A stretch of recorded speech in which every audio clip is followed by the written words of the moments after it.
This second video on sorts deals with how to understand square roots conceptually. We already started the whole idea of sorts, some kind of introduction to it by looking at the real number system, and we saw where sorts, where the square root of 2, for instance, fits on the number line. That is, it lies somewhere between 1 and 2 because it is approximately 1.41414 blah blah blah. No repeat, it has no recurring decimals, and it's not terminating, and it's non-recurring. Okay, so now we want to talk about understanding square roots conceptually. What is the concept of square roots? We started that also in the last video. Understanding square roots conceptually. First of all, a square number comes from the area of a square, right? When you multiply a number by itself, that's a square, right? So a square number comes from the area of a square. If a square has side length s, then area is s times s, and that is s squared. For instance, we have some examples like for side length 1, that means 1 squared is 1. For side length 2, 2 raised power 2 is 4. For side length 3, 3 raised power 2 is 9. For side length 4, 4 raised power 2 is 16. So in essence, a square root asks what side length produces this area. You know, what side length produces this area? That is what a square root talks about. For instance, what side length produces 16? Produces area 16. That means can you have is there a number you can multiply by itself to get 16? And that is 4, like that. So like I gave the example of 2.25 in the last video. So which number will you multiply by itself to get 2.25? And we see that is 1.5. Okay, so what side length produces this area? That's the question a square root is asking. So now we talk about the meaning of root x, right? The meaning of root x. So the square root symbol, this means find a number that multiplied by itself equals x, if that's what we are looking for. So which number multiplied by itself is equal to x? So mathematically, the square root of x is equal to the number s, such that s squared is equal to x. And for you to find s, you take the square root of both sides. So you then get this root x here like this. So examples, you have, first of all, square root of 9. The square root of 9, which number will you multiply together to get 9? So that let's say the number is s. So s times s is equal to 9. Okay. So, and which number fits this now? So 9 can be written as 3 times 3. That's 3 raised to power 2. So automatically it means that our s is equal to 3. So that means the square root of 9 is 3. Geometrically, if the area of a square is 9, each side must be 3. Basically, that's what that talks about. And then you talk about the root of 16. Which number will you multiply by itself to get 16? So let the number be s. So we now say s times s, which is equal to s squared, is equal to 16. And interestingly, we can write 16 as okay, maybe let me do this like it's a big deal. Okay. Um, evaluate. Let's say evaluate root 16. Okay, evaluate root 16. Now the question is, which number which number multiplied which number multiplied by itself which number multiplied by itself gives 16? That's what this is answering. Okay, that's the question we seek to answer.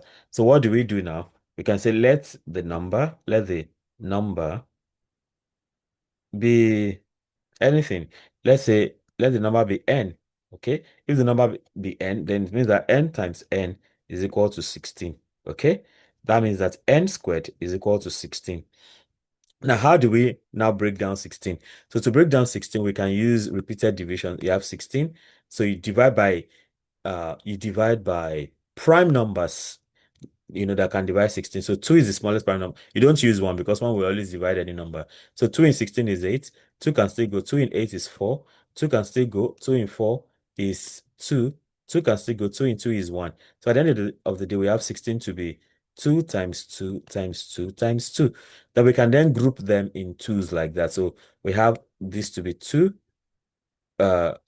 We have this to be 2 times 2 on one hand, and we have this to be another 2 times 2. So you group them in twos like that. So this is like 4, and this is another 4. Okay. So, and then you can have so you can group them into 2. So you have 4 raised to power 2. So that's how to know that number in case you get a big number and you don't really know what it is. So you can do this division. So we can then come back here to say, okay, uh, so n squared is equal to 16, and 16 we know that to be 4 squared. And of course, since the powers are the same, this power is equal to this power, right? So we can simply say that n is equal to 4. So the question has been answered. So let the number be n. The number that multiplied it by uh the number multiplied by itself, which gives 16, is 4. Uh, as such, we can conclude as such, the number the number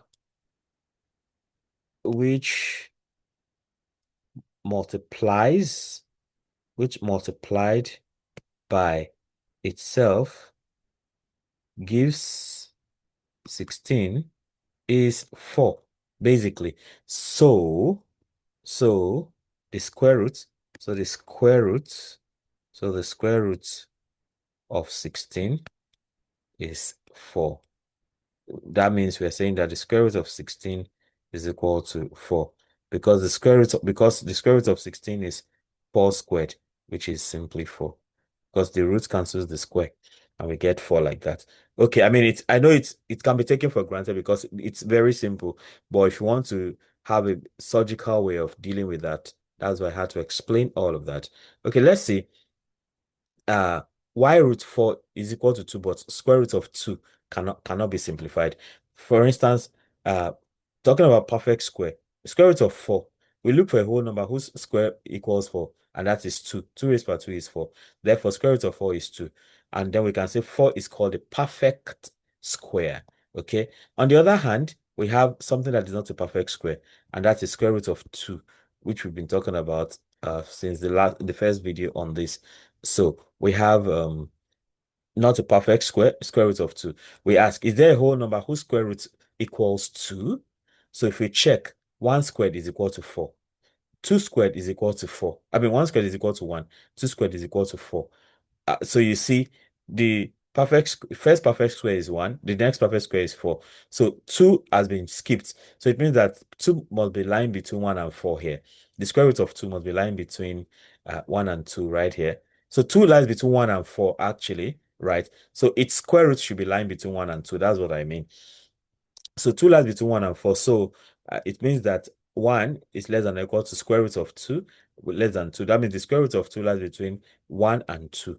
So its decimal approximation is then given as square root of 2, which is approximately 1.414. This number continues forever without repeating. So as a result of that, we cannot express it as a rational number. So the geometric meaning of root 2 now, if a square has side length 1, then its diagonal is square root of 1 squared plus 1 squared, which is equal to square root 2. So root 2 represents a real geometric length, just not a whole number. So root 2 is a geometric length, but it is not a whole number because it's not, we can't express it as that.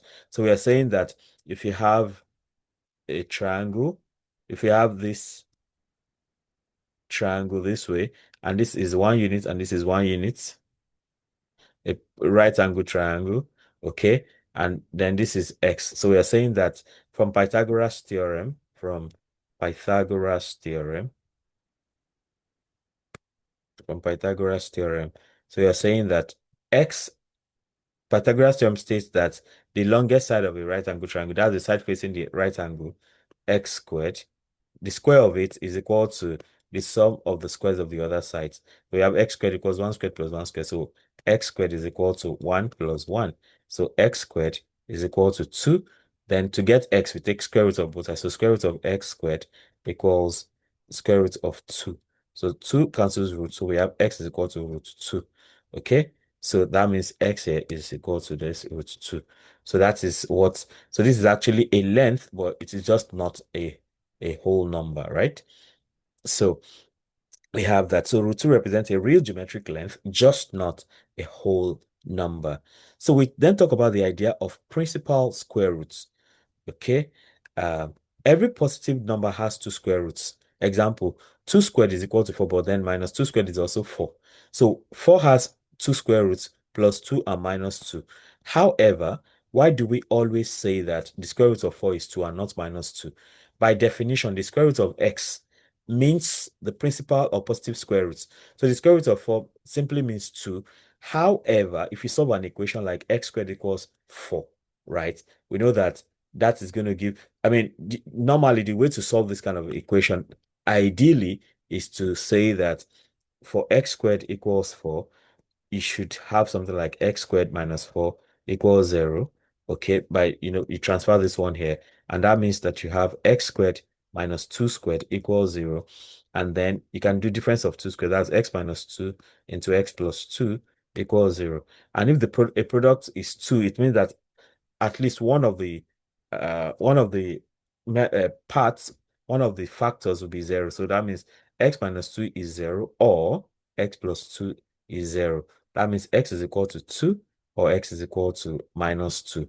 So that means that x is equal to plus or minus 2. And that is why, generally speaking, if we have x squared to be 4, we say that take the square root of both sides. So we have square root of x squared equals square root of 4, which is either positive or negative. So we have x is equal to plus or minus 2. So if I ask you what is the square root of 4, you should tell me 2. But if I tell you to solve x squared equals 4, the answer should be plus or minus 2. If not, you would have lost one of the answers. Okay. So we have worked examples here.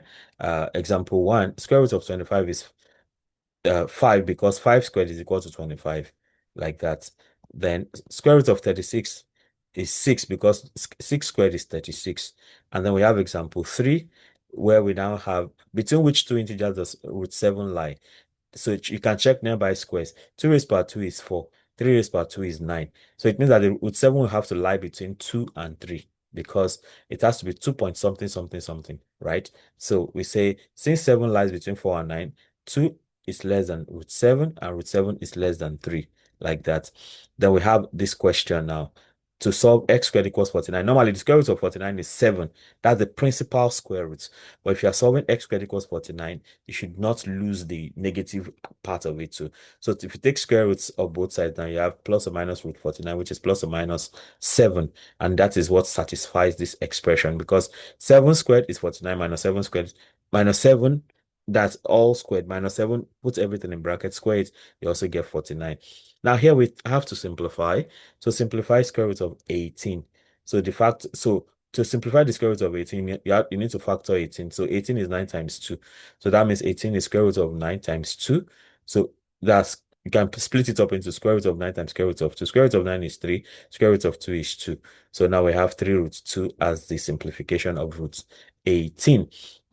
So, in summary, the key ideas now of sorts, we have that a square, we're talking about the idea of square roots conceptually, right?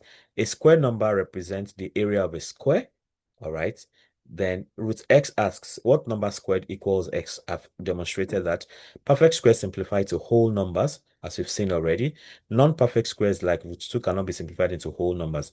Then the radical symbol gives the principal positive square roots, okay? The square root of 9 gives 3 normally, but equations like x squared equals, they have two solutions, plus or minus square root of a. So don't mix the two together. If I'm just asking for the square root of 49, tell me it's 7. But if I say solve x squared equals 49, don't miss the minus part. So you have plus or minus 7 in that regard. So the learning outcome here, students understand square roots now, geometrically as side lengths of squares, and numerically as the inverse of squaring. All right. So we have some practice problems. Solve the following. From 1 to 10, you have all this. Solve the following. Simplify. Root 45, root 1, root 40. Of course, root 1 is 1, root 49 is 7, root 64 is 8, root 100 is 10, root 121 is 11. Root 8 now, that's 4 times 2. So that's square root of 4 is 2, square root of 2 remains. So we have 2 root 2. Then root 12, that's 4 times 3. Square root of 4 is 2, and square root of 3 is a third. So we have 2 root 3. Root 20, that's 4 times 5, right? That's square root of 4 times square root of 5. That's 2 root 5. Then root 27, that's 9 times 3. Square root of 9 times square root of 3. That is 3. Square root of 9 is 3. That's 3 root 3. 45 now, you have 9 times 5. Square root of 9 is 3. Square root of 5 remains a third. So we have 3 root 5 for this. So that's for all of that. Now, between which two integers does root 5 lie? Okay. root 1 is 1, root 2 is 4, but then roots, no, 1 squared is 1, 2 squared is 4, 3 squared is 9. So it means that root 5 has to be something like 2 point something. So root 5 will lie between 2 and 3. So between which two integers does 11 lie, right? So we know that uh, 3 squared is 9 and 4 squared is 16. So it means that root 11 will have to lie between 2 and 3. No, it will have to lie between 3 and 4 rather. 3 squared is 9, 4 squared is 16. Root 11 lies between 3 and 4. That's 3 less than root 11, root 11 less than 4. Between which two integers does root 30 lie? Of course, root 30 is actually 5 squared is 25, 6 squared is 36. So root 30 lies between 5 and 6. Solve x squared equals 36. Of course, that's plus or minus 6. X squared is 81 plus or minus 9. X squared is 7. That's plus or minus square root of 7.